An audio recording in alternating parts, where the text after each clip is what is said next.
Recovery Sort Of is a podcast where we discuss recovery topics from the perspective of people living in long-term recovery. This podcast does not intend to represent the views of any particular group, organization, or fellowship. The attitudes expressed are solely the opinion of its contributors. Be advised, there may be strong language or topics of an adult nature.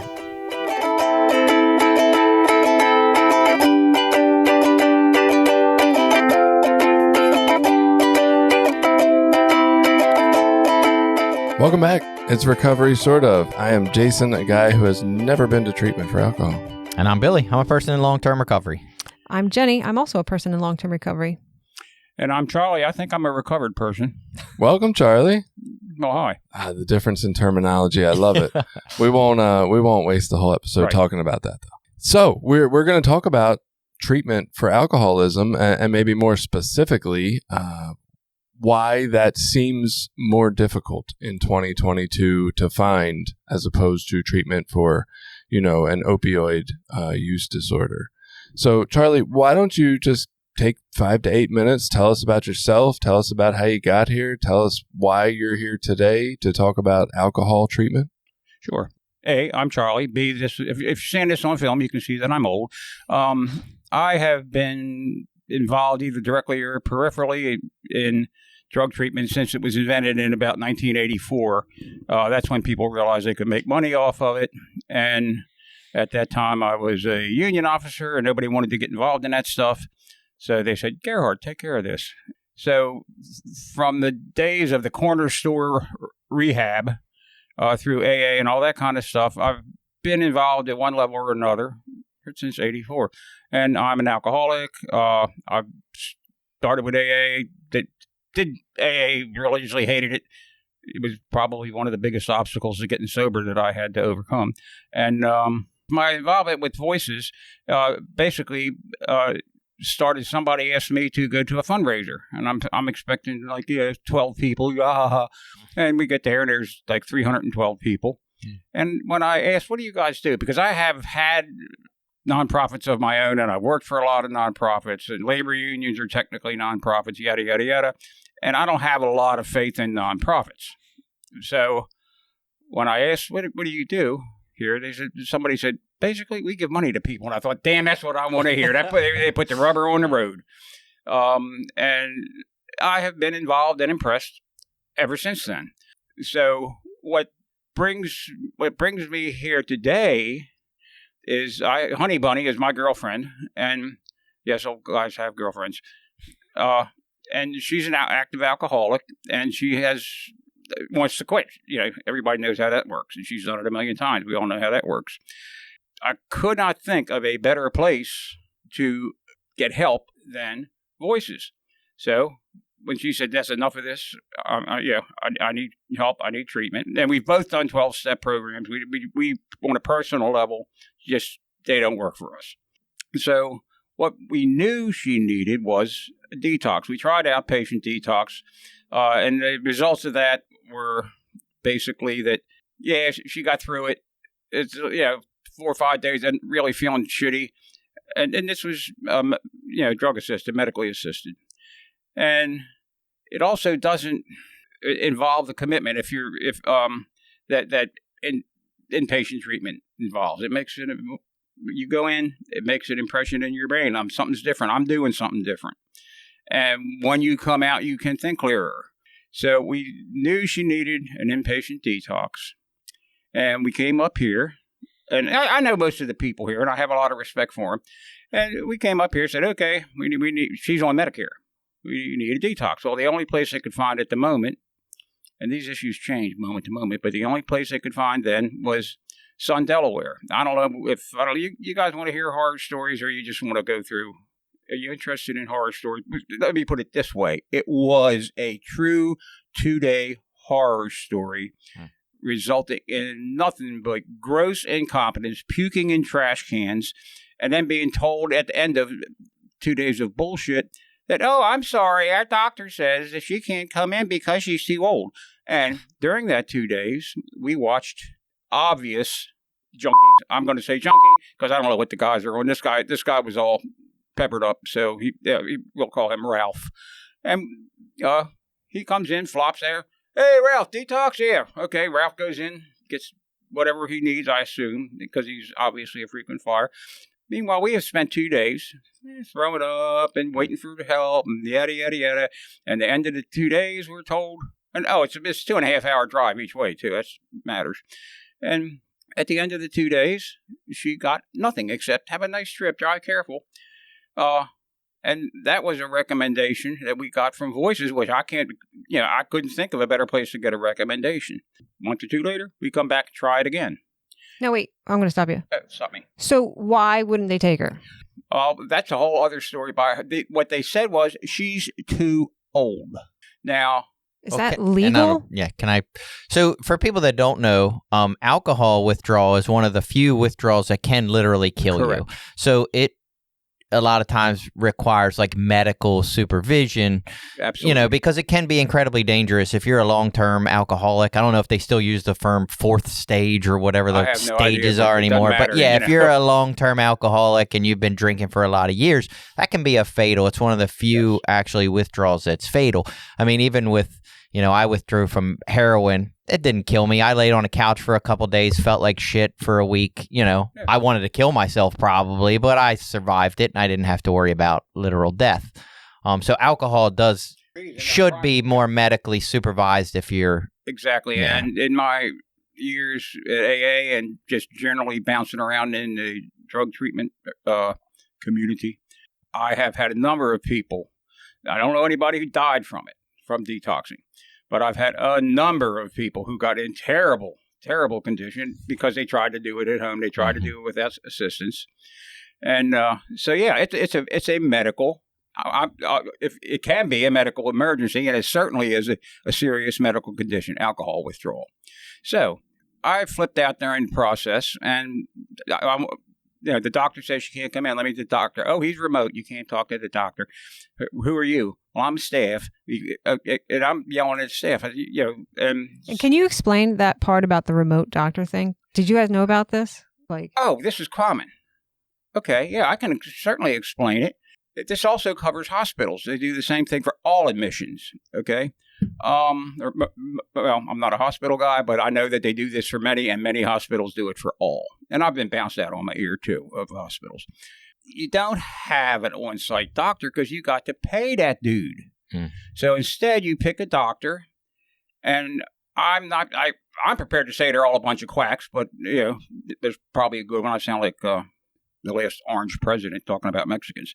But at any rate, you want the cheapest possible way to go on everything. So you hire a doctor, and that doctor consults online. And I've seen this happen in hospitals where the doctor's sitting here and the patient's sitting there, and the doctor just doesn't even look at the patient, just diagnoses and treats by computer. You hire the cheapest thing you can get. I worked for one organization, a recovery organization, and they had a strange doctor who had some strange problems. And I said, why do you guys bring this bozo up here? And the answer I got was because he's the only one who will come here for what we're willing to pay. Now, that's what I call careful research from an economic perspective, at any rate. So they hire people who they don't necessarily even know or have any relationship with. They type a report. And I've seen the reports. The reports are typed. They're worded defensively so that you can't take this report that they wrote and call back later and sue them. Hospitals do that. Individual doctors do that. And don't let me ramble. That's why they have the off-site doctors. Hospitals have what is known as hospitalists. However, the hospitalists don't work in the hospital. Okay? They are part of a separate group. I had somebody I was admitting, and this was for not a drug issue, and who admitted her? Because the thing was bonkers. The whole situation was weird. Who admitted her? Oh, well, I'm sure it was a hospitalist. Oh, who is the hospital? Oh, we wouldn't know. Well, can I talk to the hospitals? Oh, the hospitalist is remote. So there are little practices out there that just admit people. You used to be your family physician admitted you, but they don't do that anymore. Now you get a hospitalist to admit you, and he makes decisions based on whatever the hospital itself tells him. So that's the deal with the remote doctors, and it's a terrible deal. Having a doctor on site would have been more beneficial to your girlfriend. Oh, absolutely. Well, no, she was an active withdrawal. I mean, she's shaking and puking, and yeah. So this remote doctor business, they couldn't see that, and they wouldn't. Well, it was not. There was no. It depended entirely on what the staff, that I might add. I don't like to name names, but this is Sun, Delaware. Totally incompetent staff. We spent, out of that 2 days that we were down there, we came back, down and back, we spent all but maybe an hour and a half all by ourselves looking for staff, trying to find out what's going on. So I asked the nurse. They sent the nurse. Are you a nurse? Yes. Are you a registered nurse? Yes. Does this look like alcohol withdrawal? Oh, yes. And would you consider that to be a medical problem? Yes. And is this a medical facility? Yes. Well, then she needs help, doesn't she? Oh, yes, she does. Well, where shall we go for that? I don't know. That's the response we got. And did it just seem like they weren't educated in alcohol withdrawal, or did they not? Look, these are for-profit businesses, okay? If I get on my socialist thing, you shut me up. These are for-profit businesses, and the economic model for a business today used to be make a profit. Now it is maximize profit. Okay, so you want the cheapest possible task, which in this case they have chosen with alcohol and drug treatment, and the results of it are really of no interest. They don't want liability, so we won't, because an alcoholic could die here, and that could be iffy. We'd really rather not treat alcoholics. The fact that insurance companies reimburse psychiatric care, which is what we call alcohol withdrawal, and acute withdrawal is physical. It's not psychiatric, it's physical. And they about 20% of what they would pay for a normal medical procedure of the same intensity. And so they really don't want people with insurance. Now, this is also true of the local hospitals. It is true of Christianacare, which owns most everything. It is true of Union. I got thrown out years ago. It's really not relevant because it was so long ago. They refused me treatment at Upper Chesapeake, and it's not profitable. Bottom line, alcoholics aren't profitable. You can take your average junkie, and if drunk, so that makes it even. Alcoholic, drunk. You can take your average junkie, stick them in a bed, give them whatever you want to give them to ease the pain a little bit and to put them to shut them up. And you don't really have to worry about that person. You don't need to have competent medical staff on site. I have not researched, and these are freestanding clinics that I'm talking about, and I haven't researched the regulations on those. The hospitals that I just mentioned, in general, will not take a detox person. They will go to any length to avoid actually admitting them. They have what they call discharge protocols that they wrote because the state saw the need for regulation. So well, you write down what you want and we'll implement it. So they have a discharge protocol that basically allows them to stabilize you. I mean, that could mean giving you a Xanax, literally.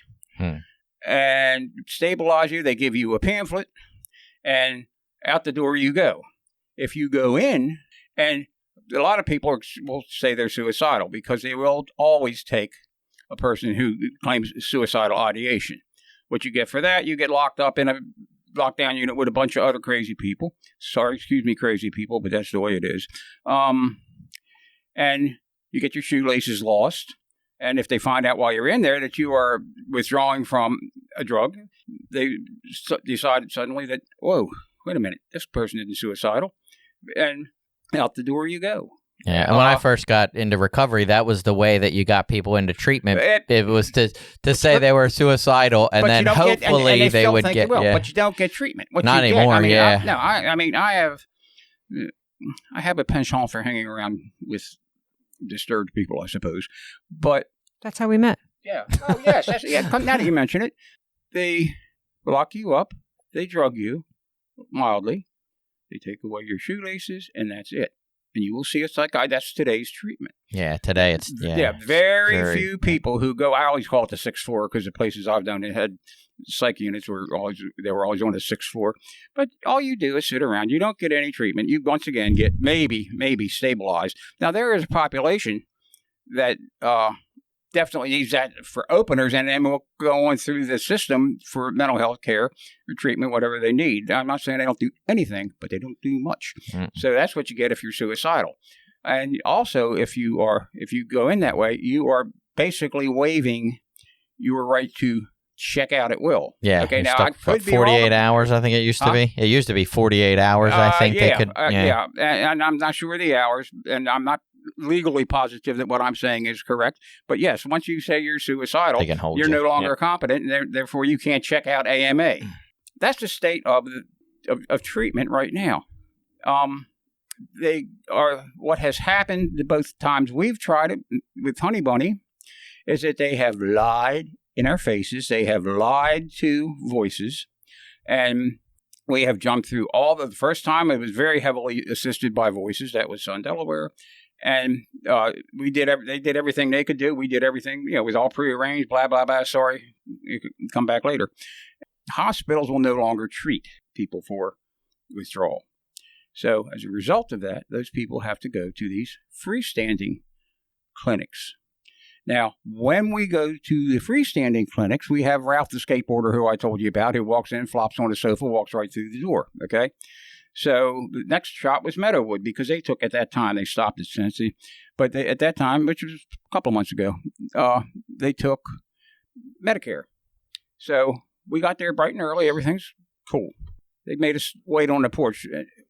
You all have to wait outside because we're still on COVID procedures. Well, it sounded like bullshit. It was bullshit, but okay. Who am I to challenge that?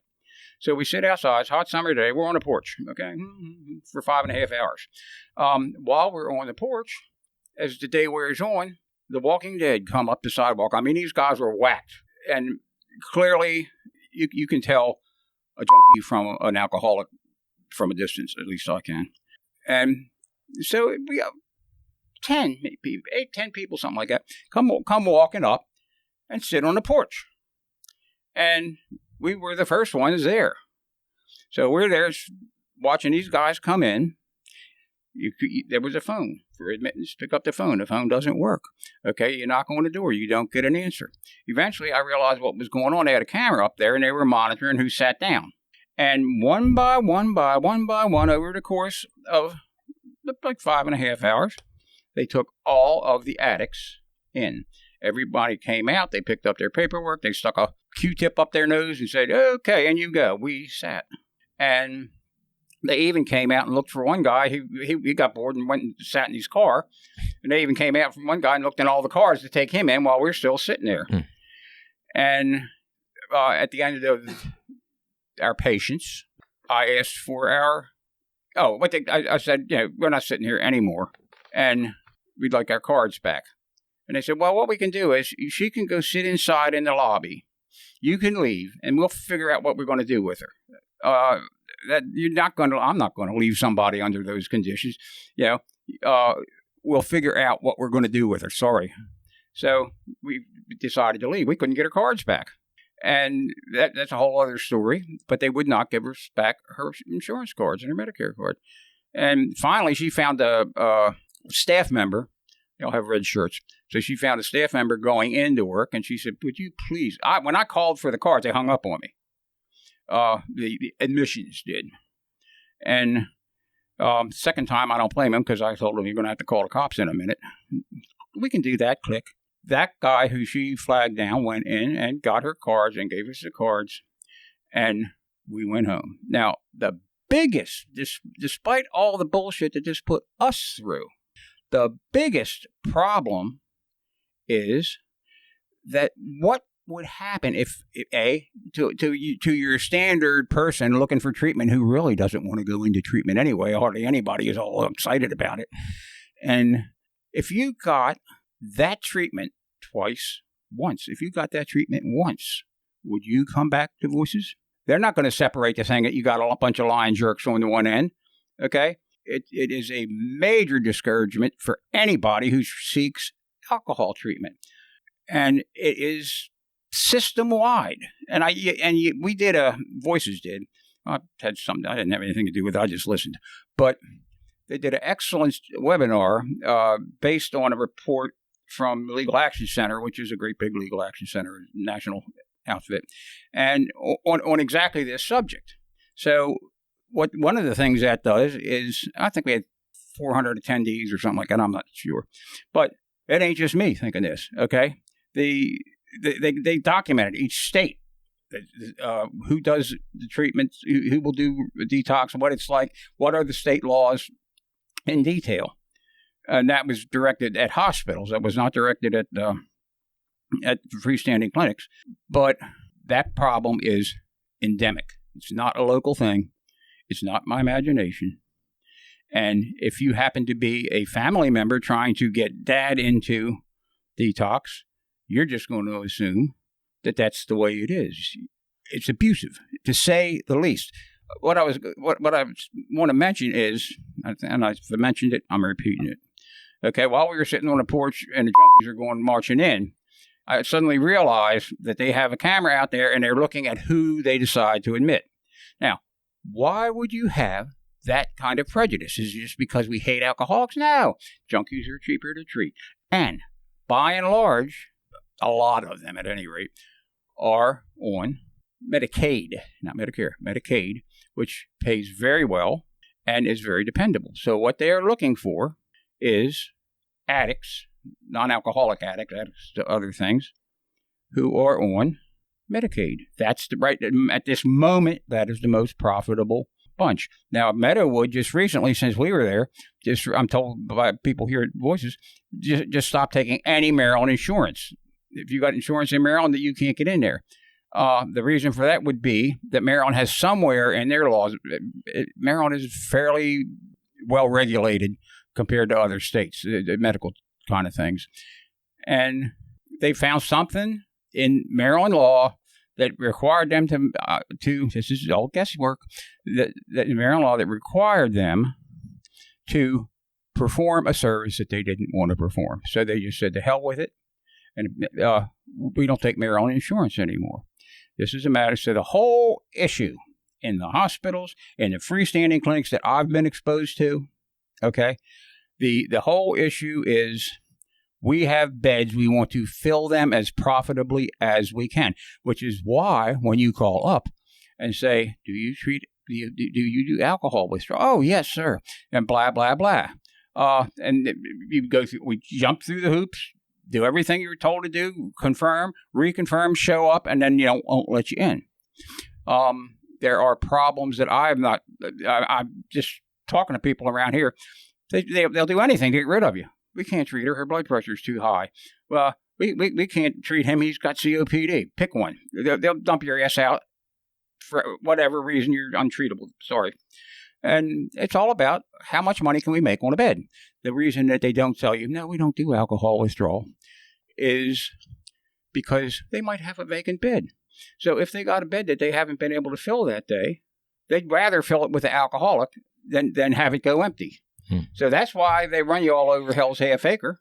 That's not all I got, but that's enough, I think. That's a start. Just a point of clarification, often in the opioid recovery community, we hear this backlash of like, why are we giving free needles out for harm reduction when people with diabetes can't, have to pay so much for their needles or whatever? And I think the argument has been for a long time, let's take the people who are getting the free needles and the treatment they deserve out of it. Why aren't people with diabetes also getting free needles is really the question. And I just don't want this to come across as like bashing of people who are struggling with substance use disorder in any way, shape, or form. Like it's not a, oh, well, they're preferring these people, so now we hate them because they're getting treatment. It's like, oh, okay, well, they can access treatment. Why can't we also, right? We don't want to like demonize a group who is getting some services at this moment. So I just wanted to make sure that was a point of clarification. Good point. But that was never my intention. I was never big on saving alcoholics. I was never big on saving drug addicts because my take was the same as the rest of the world. I drink the shit. I buy the shit. Why is it your job to take care of me? But I changed that when I became familiar with Voices, because the thing that impressed me the most is how far the founders, and I'm only saying founders because I don't know anybody currently. I don't know their history and all that kind of stuff. But every time they have a seminar or training, everybody tells you, the people who do the training generally end up telling you their story a little bit, how far they have come from where they were to where they are. I got a lifetime of seminars and trainings, and it goes on forever. The guys here are the best that I've ever seen on any subject. And I looked at that and I thought, these people have become really, really good educators, trainers, people. Okay. And when they're telling me where they were 5 years ago or 3 years ago, I changed my mind as far as do these lives have value? So I got nothing against addicts. I got nothing against alcoholics. When they do nasty things, I don't like the nasty things, and I will certainly call them out on it. So the prejudice that you're trying to address is not just a prejudice against alcoholics versus addicts. Both of them are addictions. It's a prejudice against mental health. And I dealt with this on a national level for years, and there is why would you only pay 20% for a bed in an alcohol detox? But if that was ICU, you'll pay the whole thing, or you'll pay whatever your contract calls for. Why would you pay? Why would you reimburse at a lower level? They have always done that with mental health issues, and for things like talk therapy, where you're going to see a psychologist every week because of your mommy issues. I can understand limiting that because it'll go on forever. A lot of people don't have anybody to talk to, so they'll talk on your dime forever. But it's a prejudice against mental health issues, or it's against mental health. Okay, people are crazy, and that's existed since I got involved in '83. Was when I first got involved in medical insurance. That has existed since then, and it was in full bloom, and it's just getting bloomier. And the reason it's getting bloomier is largely because of the opioid situation, and because alcoholism is not as accepted as it used to be. No big deal if you came to work drunk in industrial Baltimore. Nobody gave a damn. Then somebody decided they could market employee assistance, and that way you wouldn't have to worry about Fred falling on the steel at Sparrow's Point. And it became a marketable product. It was complete bullshit, but a lot of people made a lot of money on it. And now you have that same prejudice that is applied to people who use other substances applied to alcoholics. Now, if you come to work drunk, you're getting sent home. 30 years ago, I mean, if you were a crane operator who could wipe out everything on the ground and came to work drunk, they just say, okay, Jones, here, leave your bottle down here till till lunchtime. And so the acceptance, social acceptance, or actually the industrial or employment acceptance of alcoholism has changed. So you have a much larger pot. You got alcoholics, and you have certainly a hell of a lot more people with other substance problems. And it has become more expensive. I wonder if part of the problem, or maybe where this stems from, is the fact that we're such a reactive society instead of a proactive society. Because, we're not giving people the things they need. We were talking about the Mommy and Me episode, and on there, I'm just thinking through, we have the research to show the importance of the first 2 years of a child's life, like the huge importance. And not that the rest of it doesn't matter or doesn't impact them, but we're seeing the research that shows the first 2 years and really the first 2 months. And it's like, we have the opportunity to provide services to all moms, not just moms in recovery. Why don't we just finance them and support them for 2 years with all kinds of services about how to make healthy food and how to be educated and how to parent better and, what we know. So we have the ability to know what needs to be invested up front. And yet instead, what we do is just as a society, we react to everything. So, maybe 30 years ago, it was probably equally difficult to get in for alcohol or heroin or fentanyl or any opiate. But now we have all this grant funding that is supporting people getting in for opiates, which is great because we need it. And yet, when we are a reactive society, we're reacting to like the tragedy in front of us which is skipping over the other tragedies that are also in front of us, but not making as huge of an impact, right? Like, I mean, alcohol deaths, people dying from alcohol, it's way up there. And yet we don't have the same response because it's more like, oh, this is all happening at once and it's new for opioids. We got to do something now. And I guess just if we were a more proactive society that had whatever service you needed available to whoever needed it, that would be much easier. Yeah. And then who would make the profit?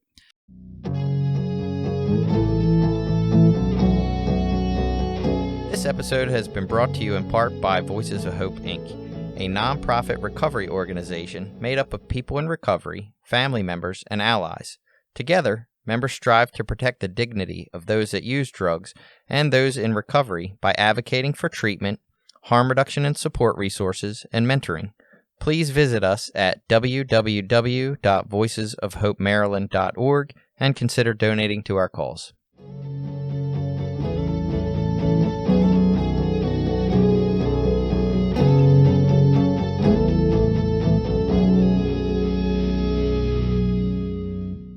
Yeah, and that was a thing I recently heard about, just the healthcare system in general being broke, and I won't take up too much time with this, but now it's all funded through insurance. So it's like the insurance at the top almost dictates the care that's getting done. Yeah, it dictates the care that's coming down later. So if things aren't insurance reimbursable, if they aren't, something the insurance is going to cover, the doctors aren't even recommended or telling people about it. And not only that, they aren't invested in your long-term health care because most people turn over their insurance often. So it's likely you're going to turn over your insurance or get a different insurance provider in the next 5 to 6 years. So they figure if they can just get you through this next couple years and kick the can down the road, there's no preventative care, there's no long-term concern for your health or none of that. No, there's not. Right. And so is anyone doing alcohol detox well, or is anybody out there providing a decent service? The only detox I ever did, what the hell year? About 14 years ago or so, 2008, I went into GBMC. I was so swacked for the 5 days. I was in a lockdown unit. I cannot say I was treated well, but I cannot say I was treated badly. They checked me for a stroke, because I couldn't talk right, and kept me.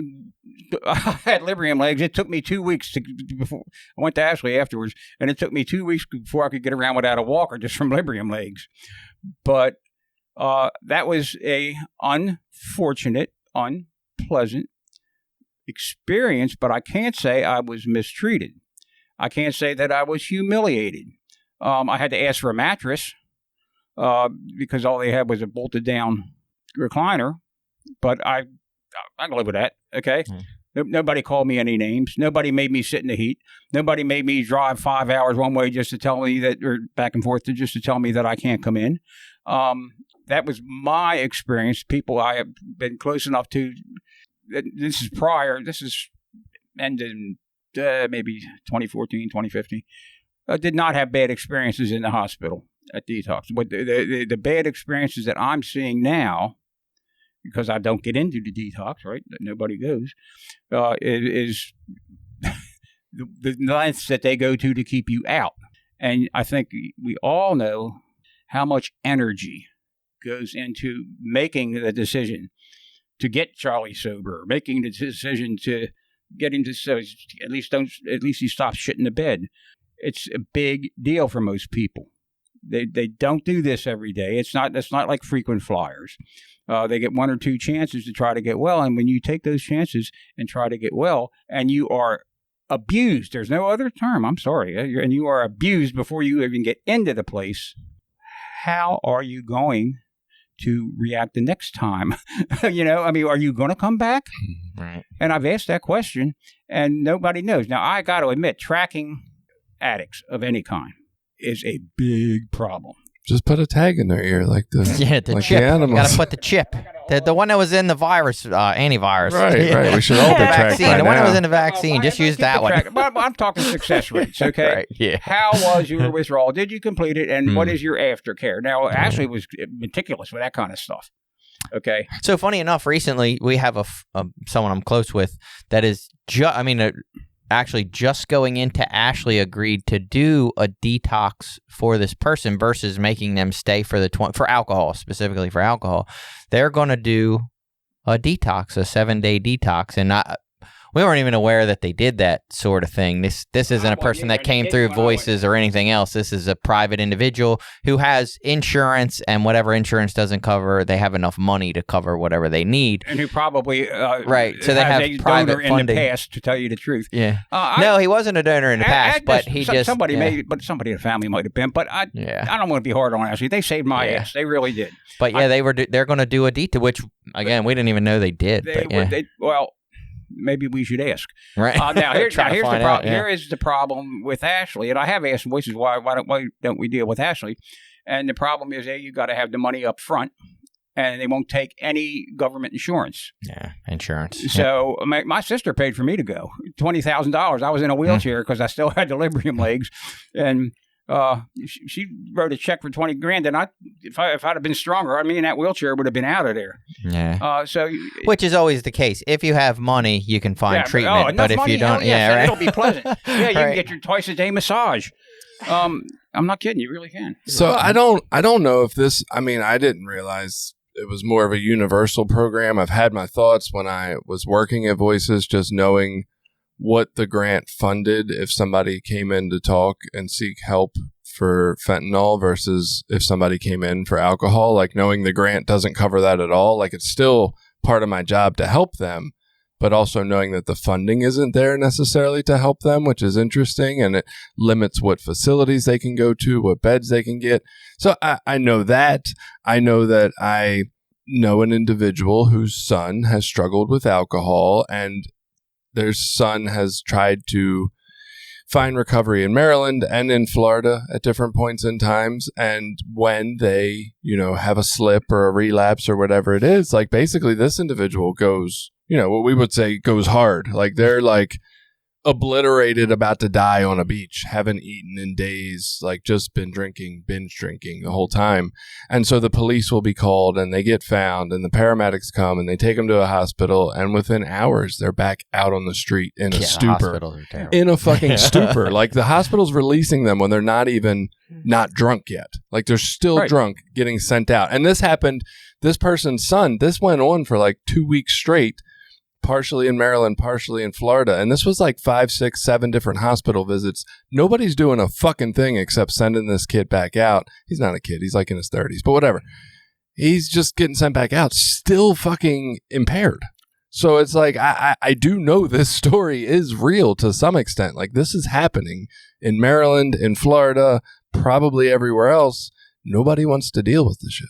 Yeah, and the healthcare system, in general, in this area, I can't speak for too many other areas, but always there's been a ton of stigma around addiction, any kind of addiction. If you go there looking for help or looking for treatment, they've never been a good resource for people. And you think they would be because it's such a health they don't care about hindrance on our community. It has such a big impact in this small community. You think the hospital would be the place to care, and they could act like most of the time they could give a shit less. And you remind me of the further point of that story of this person's son is that even when the son did get into treatment, right?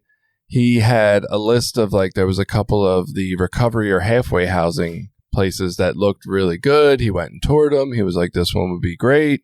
And they were the ones his insurance wouldn't cover, right? So then he's sent to these other ones that are like, in areas you don't want to be in, around types of people that aren't really recovering. And it's it's almost like he's set up to fail by the lack of assistance or ways that we step in to intervene. Right. It's opposite filters, okay? You guys aren't jaded enough yet to see the reality, I swear to God.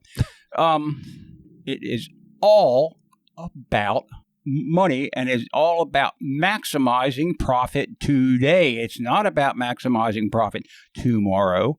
Okay, we as a nation, because of I'm not against capitalism. If we had a socialist party, I'd be the president. But capitalism functions, but it's got to be regulated in some way, because otherwise you end up with what we got now, only it'll get worse. Well, and your healthcare system shouldn't be capitalism like that. Well, but it is. Yeah. Oh, I know it is. Yeah. And they're all unless, never mind, even government things are ruled by the budget. And our healthcare system is totally capitalist. If you have a good doctor, and I have had several, if you have a good doctor, he is deliberately handicapped in doing what he wants to do. For instance, doctors who want to make rounds, they don't want doctors in there making rounds anymore. They make it as hard as they can for them to come in the morning, check with their patients. They haven't admitted the patients. That patient's out of their hands. The hospitalist admitted that patient. But it's entirely capitalist-based. It's rampant, unbridled capitalism. And it is also, unfortunately, a big part of human nature, which has recently been demonstrated with the student loan forgiveness. I got friends who are good people who went nuts because somebody got a break on their student loans. They're 70 years old. Nobody gave me a break. I suffered, so you should too. Yeah, really. Yeah. So it is from a humanist perspective, from a social perspective, this is a failed system. Okay? And I didn't used to be this hardcore about it. Okay? This is many years of fighting the system. We're trying to make the system work without believing these people were as profit-oriented as they are. So it's unbridled capitalism. Now it is obvious. And if you think back, we have so much more medical technology. We are able to treat so many more conditions. And back in the olden days, your insurance was to pay for mom's operation right before she died. Yeah. And it's just a huge, heartless industry. That's what it is. That's the healthcare system. I don't care if it's mental health. It's worse for mental health. Yeah, mental health is terrible. But I don't really care what your condition is. And I've also had a lot of experience. This is where my nonprofit prejudices came in, with like the Cancer Society and the American Heart Association and the Alzheimer's Association, in trying to deal with asking them for help with things. I used to do I had a full-time job getting people to health care for like many years.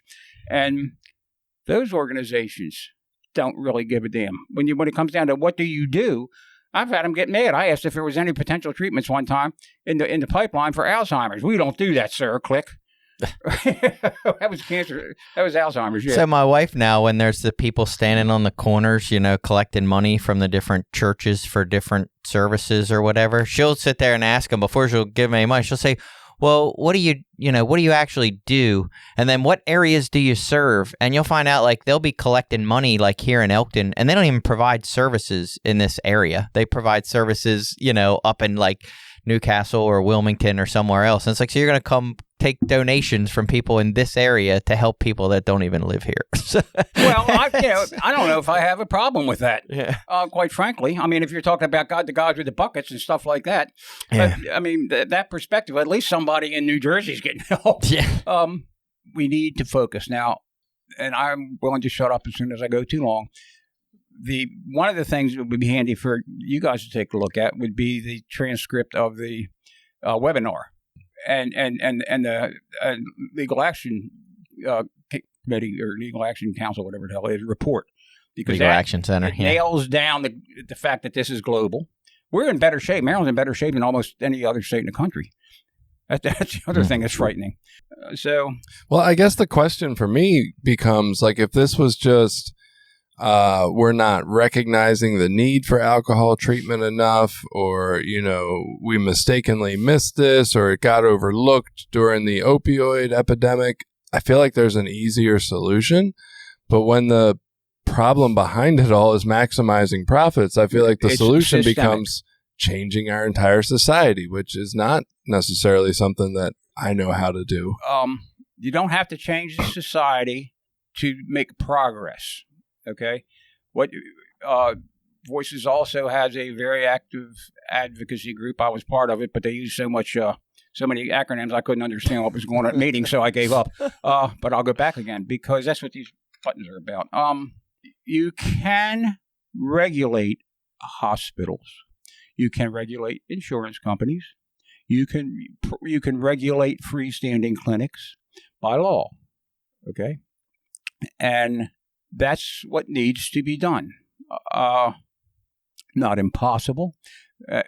What you need is truckloads of dead babies. I mean, there ain't nothing like waving a picture of the dead kid around in Annapolis. That'll get you a vote. They're working on legislation. It takes years to get a piece of legislation through, but you can change systems politically. It can be done. I have done it. I have seen it done. I don't mean revamp everything. I mean repair problems. Well, it's slow. It's very slow. For a little change, it'd be 5 years. And the Hospital Association has money. I used to work around the AMA. I never seen a more useless bunch of shitheads in my life.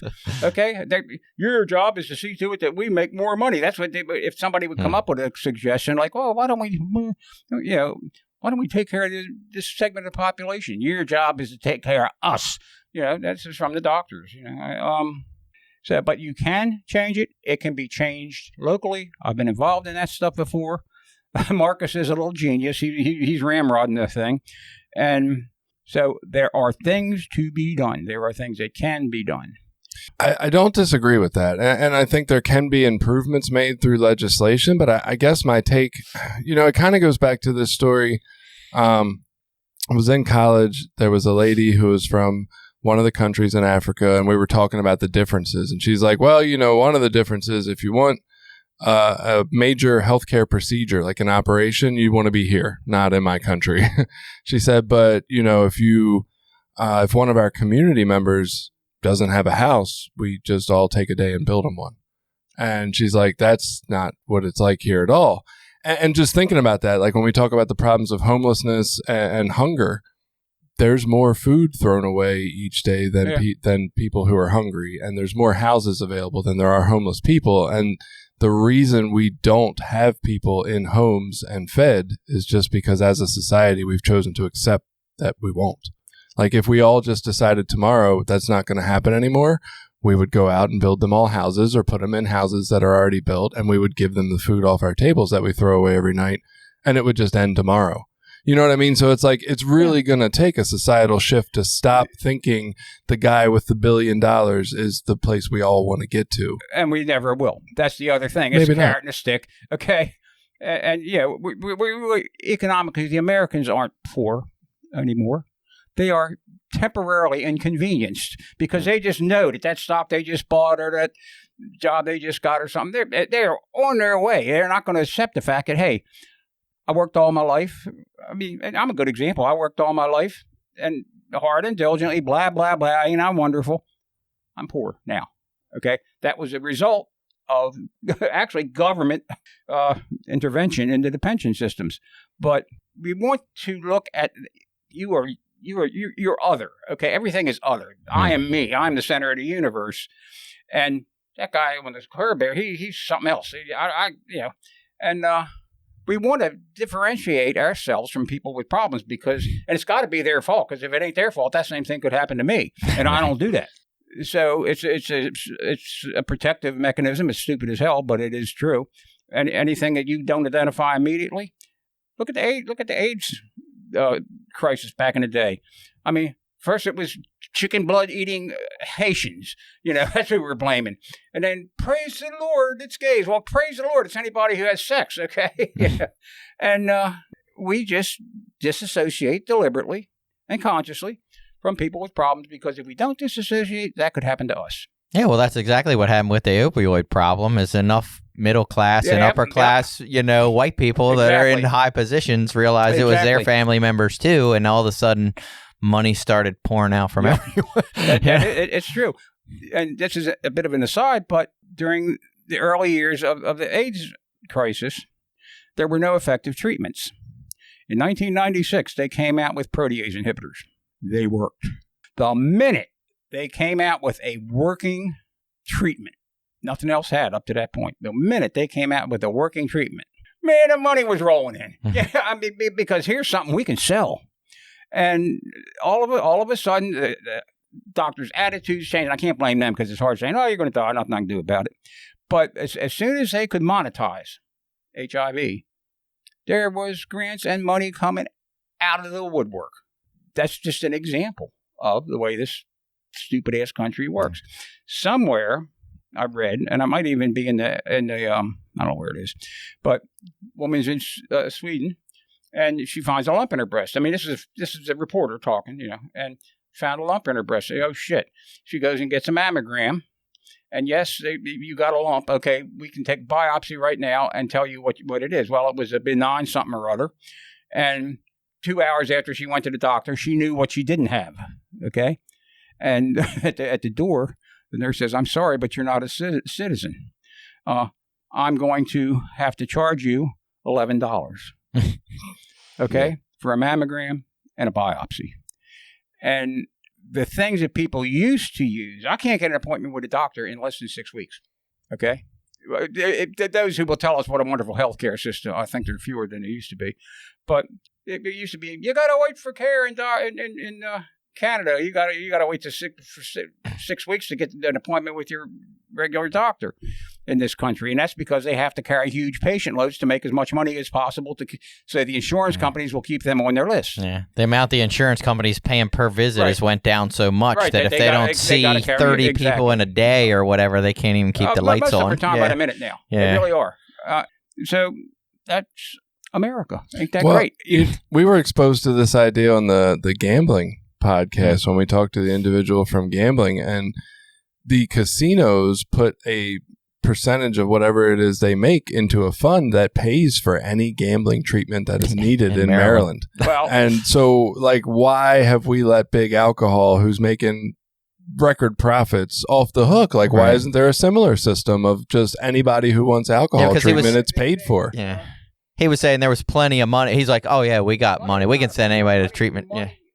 A lack of money is not the problem. It's where the money is. It's where the people want the money is. Right, but if big alcohol is funding a fund that treatment, I'm going to take a guess, but I know a little bit about foundations and nonprofits. Here's what the casinos are doing.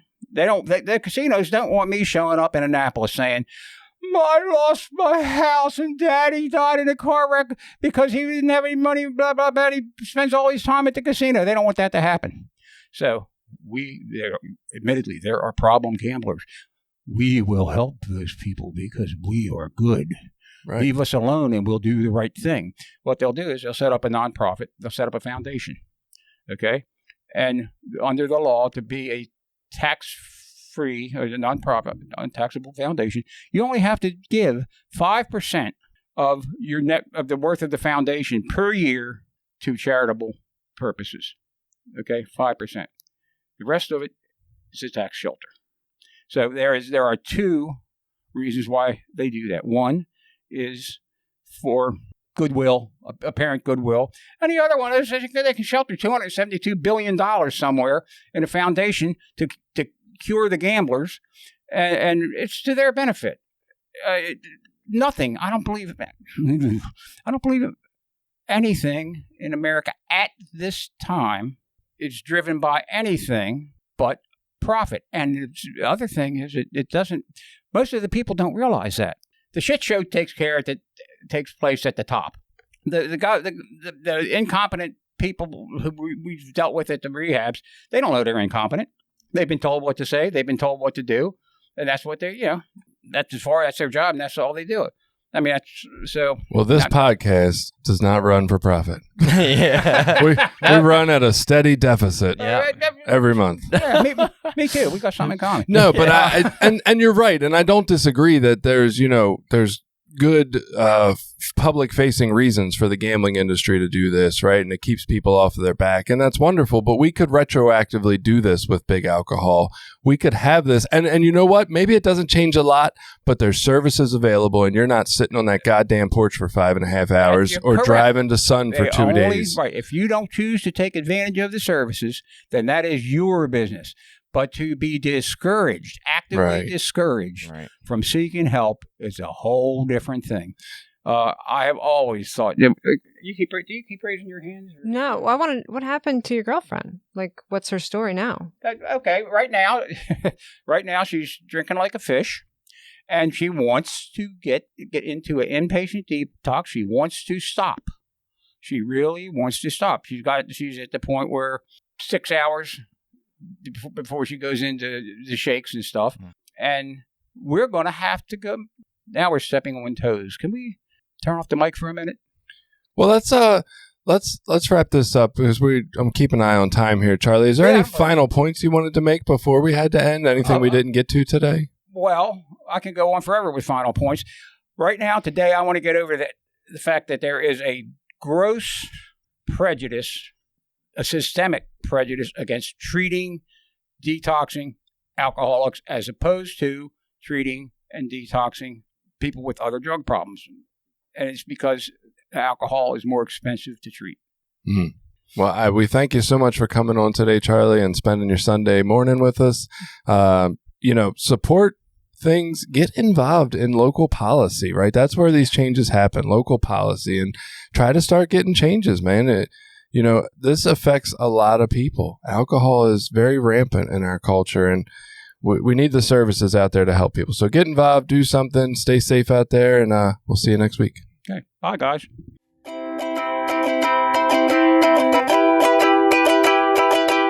Did you like this episode? Share it with people you think might get something out of it. Check out the rest of our episodes at recoverysortof.com. Also, while you're there, you can find ways to link up with us on Facebook, Twitter, Instagram, Reddit, YouTube, anything. We're always looking for new ideas. Got an idea you want us to look into? Reach out to us.